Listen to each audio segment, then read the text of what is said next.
Assalamualaikum, akhi dan ukhti.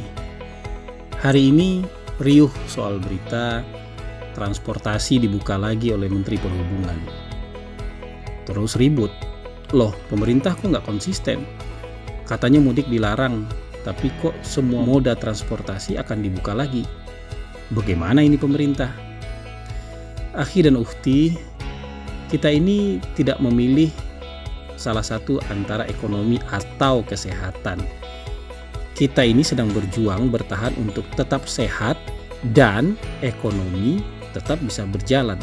Jadi kata sambungnya dan bukan atau.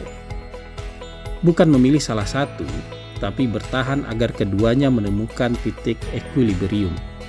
Bukan menganut pilihan ekstrim yang fatalistik. Kalau nggak begini, ya begitu. Padahal memilih salah satunya itu ujung-ujungnya sama-sama hancur. Kita tidak sedang memilih obat A atau obat B, sebab ini komplikasi. Kita harus minum keduanya agar bisa bertahan, meski juga ada efek sampingnya. Kuncinya ada pada dosis yang tepat, bukan satu obat dengan dosis yang ekstrim.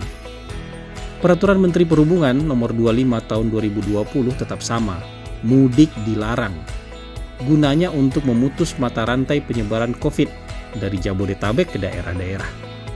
Untuk itu, jalur-jalur keluar masuk Jabodetabek mulai ditutup sejak tanggal 24 April dan transportasi umum dihentikan.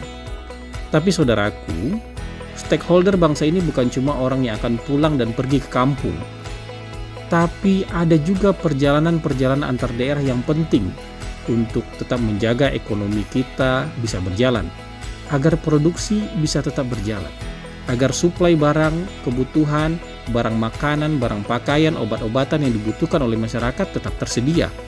Ini bukan sekadar angkutan logistik, tapi juga orang-orang yang terlibat sejak mulai dari manajerial, produksi, sampai distribusinya. Dan jumlah orang-orang itu ribuan. Maka Kemenko Perekonomian bersurat kepada Kementerian Perhubungan dan Kementerian Kesehatan agar tetap menyediakan transportasi umum secara terbatas. Ingat, agar tetap menyediakan transportasi umum secara terbatas. Sebab ada kebutuhan-kebutuhan mendesak tentang perekonomian bangsa agar kita bisa tetap hidup. Agar kehidupan secara keseluruhan tidak lumpuh. Untuk itu, Kementerian Perhubungan dan gugus tugas percepatan penanganan COVID perlu menjabarkan aturan-aturan soal penyediaan transportasi umum terbatas. Soal penyediaan transportasi dilakukan oleh Kementerian Perhubungan dan syarat-syaratnya siapa saja yang boleh bepergian diatur oleh gugus tugas. Contoh, kamu buka puasa pakai yang manis-manis kan? Kamu pikir bikin teh manis itu gulanya jalan sendiri dari pabrik sampai ke rumahmu gitu? Ada manajemen, ada manajerial dan akuntan yang bolak-balik Jakarta Lampung, Jakarta Surabaya. Ada supervisor yang bolak-balik Jakarta Lampung, Jakarta Surabaya untuk memastikan produksinya ada di pabrik.